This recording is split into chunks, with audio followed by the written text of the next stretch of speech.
amantes del espacio, hoy os traigo una nueva entrega del Diario Espacial, una sección en la que recordamos las misiones espaciales más importantes de la historia. Hoy vamos a hablar de una de las mayores tragedias que han ocurrido en el sector espacial, el desastre del transbordador Challenger. ¿Qué pasó? ¿Se pudo haber evitado? Os lo cuento. El desastre del Challenger es probablemente el acontecimiento más significativo en la historia de los vuelos espaciales en términos de su impacto en el público en general y en el programa espacial estadounidense. La muerte de una tripulación de 7 personas, que por primera vez incluía al astronauta civil Krista McAuliffe, en una feroz explosión retransmitida por la televisión nacional durante días después del accidente, dejó una huella en el imaginario público. Pero aún más profundo fue el impacto en la NASA. Cegados por el éxito de los primeros vuelos del Shuttle, la dirección de la agencia había desarrollado una actitud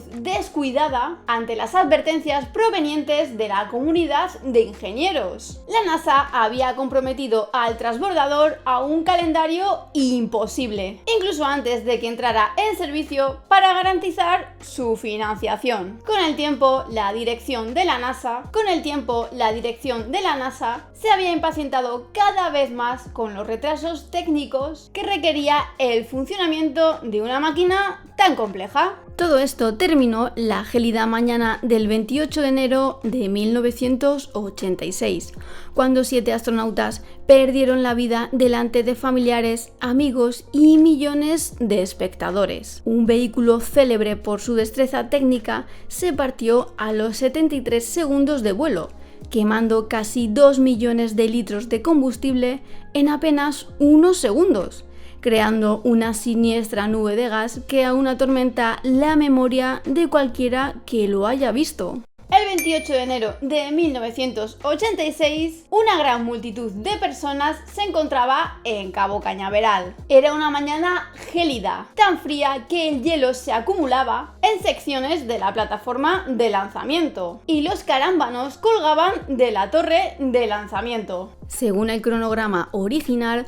el transbordador reutilizable debería haber despegado 6 días antes, el 22 de enero. Los retrasos administrativos y las malas condiciones climáticas retrasaron esa fecha al 23 de enero, luego al 24, luego al 25, luego al 27 y finalmente al 28. Tras un último retraso de 2 horas debido al hielo y a un fallo del dispositivo de protección contra incendios, la NASA autorizó el despegue a las 11:38 am. Durante el despegue desde la plataforma de lanzamiento 39B del Centro Espacial Kennedy, el control de la misión de la NASA estudió sus pantallas de datos mientras el transbordador ascendía. Los ingenieros del transbordador observaron la transmisión de televisión en vivo con anticipación, sabiendo que el más mínimo error de cálculo o mal funcionamiento podría destruir tanto a la máquina como al hombre. Mientras tanto, los espectadores aplaudieron. El lanzamiento del transbordador pareció presagiar otra victoria de la NASA, pero en medio de las celebraciones y meditaciones, 73 segundos después del lanzamiento, el fuego y el humo envolvieron el transbordador. Los aplausos de la multitud se convirtieron en gritos. Trozos del Challenger llovieron al suelo mientras otros se lanzaban en paracaídas al mar. Entre la tripulación se encontraba Krista McAuliffe, la primera astronauta civil. En 1984, el presidente Ronald Reagan anunció el proyecto Maestro en el Espacio, una iniciativa destinada a inspirar a los estudiantes y a mantener el interés público en el programa de transbordadores espaciales. La NASA quería encontrar una persona común y corriente, un profesor talentoso que pudiera comunicarse con los estudiantes mientras estaba en órbita. La idea era que enviar un profesor al espacio aumentaría el interés público en el programa del transbordador espacial y también demostraría la confiabilidad de los vuelos espaciales en un momento en que la agencia estaba bajo presión continua para encontrar apoyo financiero. McAuliffe fue seleccionada entre un grupo inicial de 110.000 solicitantes. Después de las elecciones se convirtió en una celebridad, apareciendo como invitada en muchos programas de televisión. Gran parte del país experimentó angustia y parálisis en las horas, días, semanas e incluso meses después del accidente. Las esperanzas de los escolares de ver demostraciones científicas en directo desde el espacio se habían pulverizado, por no hablar de la familia de los astronautas que cada día buscaban respuestas a su repentina y trágica pérdida. Durante la noche del trágico accidente, el administrador adjunto de la NASA, William Graham, conversó extensamente mediante llamadas telefónicas con la Casa Blanca. A la mañana siguiente, se tomó la decisión de nombrar una comisión de revisión externa, además de una investigación interna de la NASA. Esta fue una brecha notable con respecto a la investigación del incendio del Apolo 1 en 1967.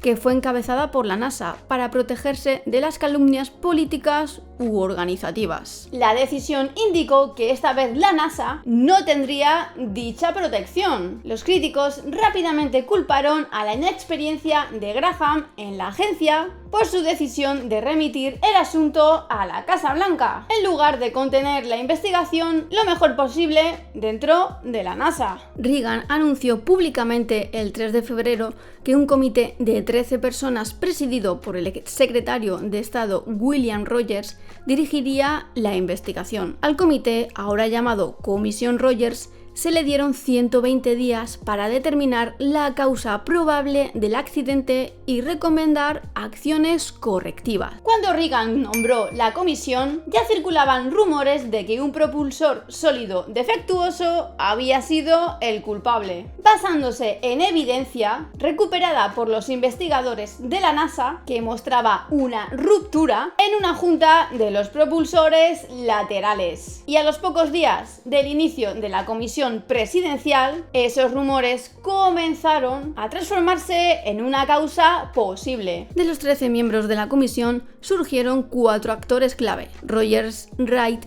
Kutina y Feynman. Rogers, exsecretario de Estado, tuvo la tarea de encontrar rápidamente la causa técnica del accidente, solucionarlo, eximir a la NASA de cualquier responsabilidad y volver a la normalidad. Eso no sucedió como estaba planeado. Cuanto más profundizaban los miembros de la comisión, en particular Feynman, en las posibles causas del accidente, más suciedad encontraban en la propia NASA. Entonces se produjo un drama entre Rogers y Feynman, cuando Rogers quiso dejar fuera del informe final una parte de los hallazgos de Feynman que eran sensibles para la NASA. Feynman amenazó con retener su firma, por lo que Rogers cedió y el trabajo de Feynman se convirtió en el apéndice del informe oficial. Por su parte, Sally Ride, la primera mujer astronauta estadounidense, encabezó el subcomité de operaciones. Ride filtró de forma anónima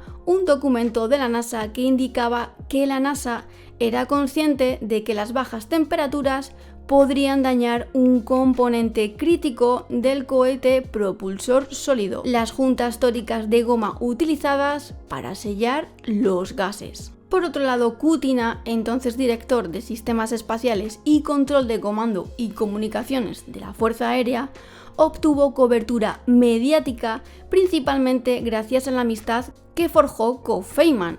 Se dio cuenta de que Feynman era el único miembro de la comisión que disfrutaba de total libertad frente a la presión política y utilizaba esta relación para transferir conocimiento interno. 6 semanas después de iniciar la investigación, los equipos de rescate habían localizado partes de las alas y los 3 motores del transbordador. Uno de los descubrimientos más importantes, cuya importancia en ese momento se desconocía, se produjo el 1 de marzo, cuando los buzos encontraron el contacto número 131, la sección de la articulación SRB derecha que contenía una porción del área quemada.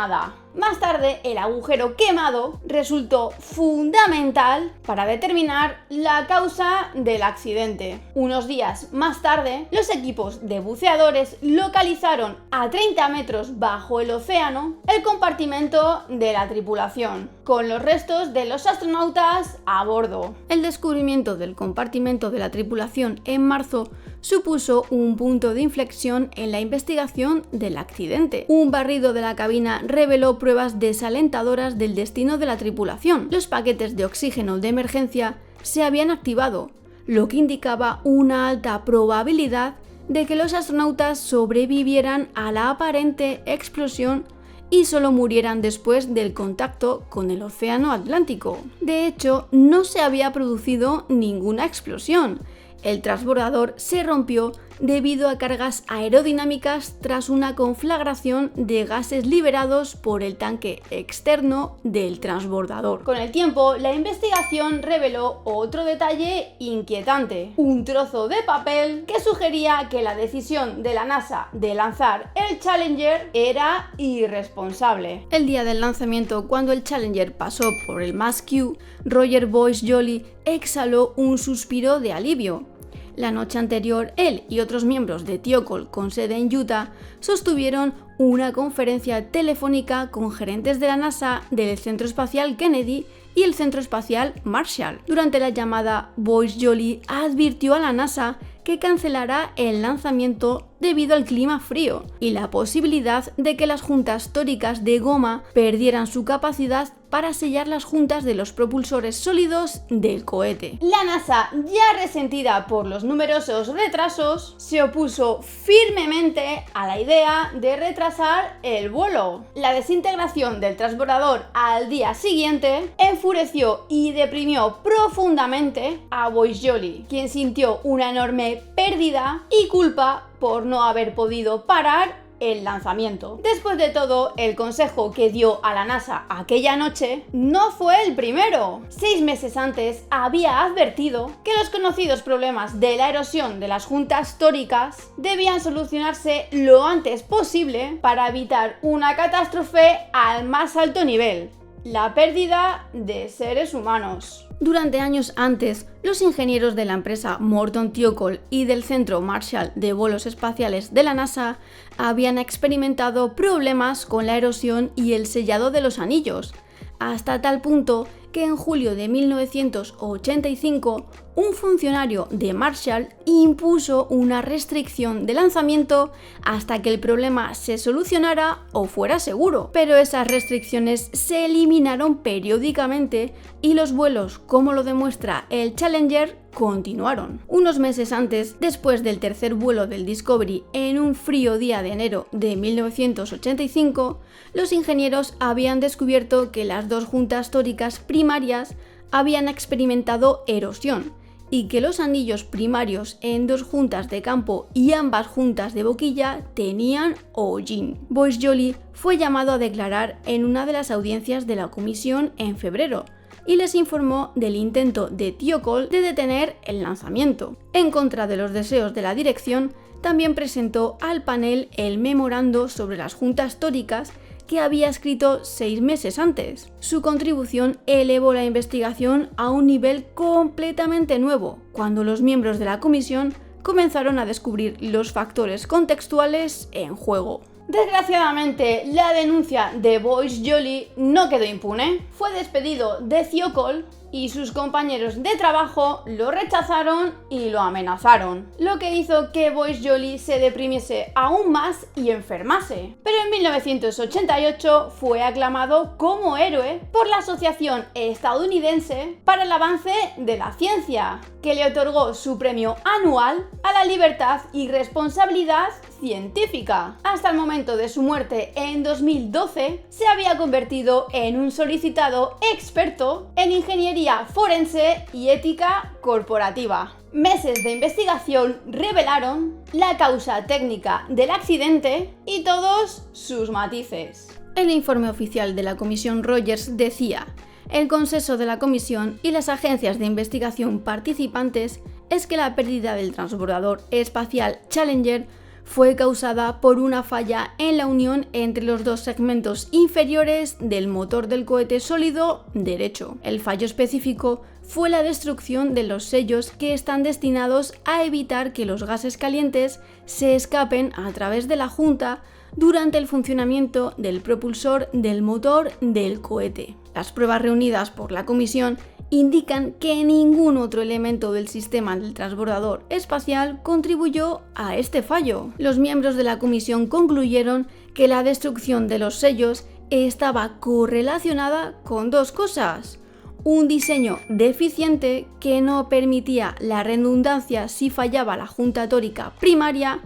y las bajas temperaturas experimentadas en el lanzamiento. La temperatura ambiente del momento del lanzamiento del Challenger era muy fría, a unos 2,2 grados centígrados. Debido al frío, las dos juntas tóricas utilizadas en la junta más inferior del cohete se habían vuelto rígidas y perdieron su capacidad de sellar completamente la junta. Durante el despegue, los gases de propulsión calientes quemaron la junta tórica primaria y comenzaron a escapar, como lo demuestran las bocanadas de humo capturadas en imágenes de vídeo segundos después del despegue. Pronto, los óxidos de aluminio del propulsor sólido quemado comenzaron a acumularse en la junta tórica secundaria, creando un sello temporal que evitó el desastre en la plataforma de lanzamiento. Pero entre 32 y 62 segundos después del despegue, el Challenger cruzó una fuerte e inesperada corriente que lo desvió de su rumbo. Inmediatamente apareció una llama en el propulsor sólido derecho del cohete en dirección al tanque externo, el componente más grande y pesado del transbordador espacial,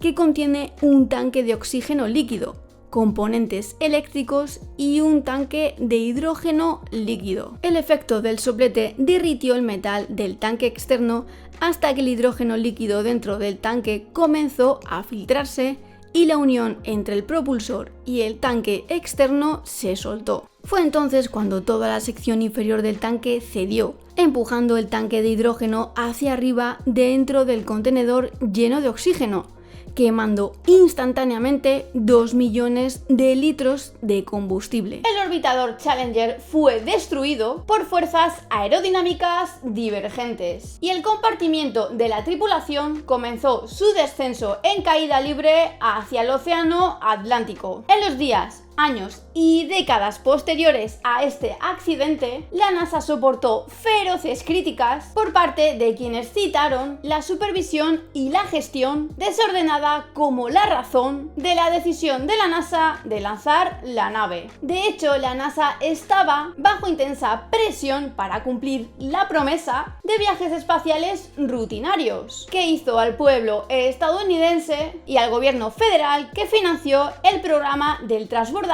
espacial. El programa fue concebido por la NASA bajo la administración Nixon a principios de los años 70 como una forma de transportar humanos y cargas útiles a una estación espacial en órbita, y se convirtió en el único sistema de lanzamiento del país. Aunque la realidad de construir y mantener el complejo vehículo eclipsó el ideal de su confiabilidad y versatilidad, la NASA perpetuó la imagen para retener fondos que podrían haberse destinado a lanzadores militares más baratos y prescindibles.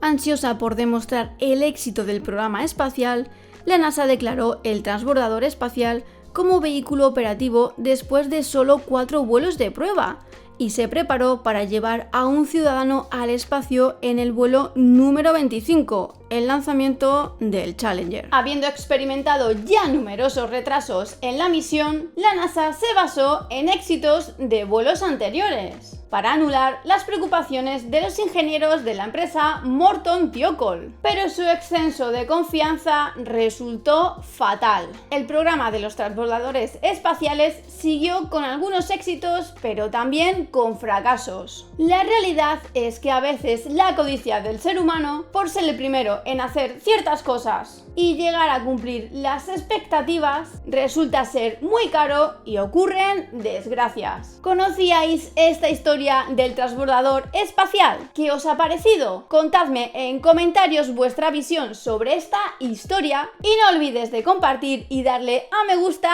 a este vídeo. Un saludo, amantes del espacio.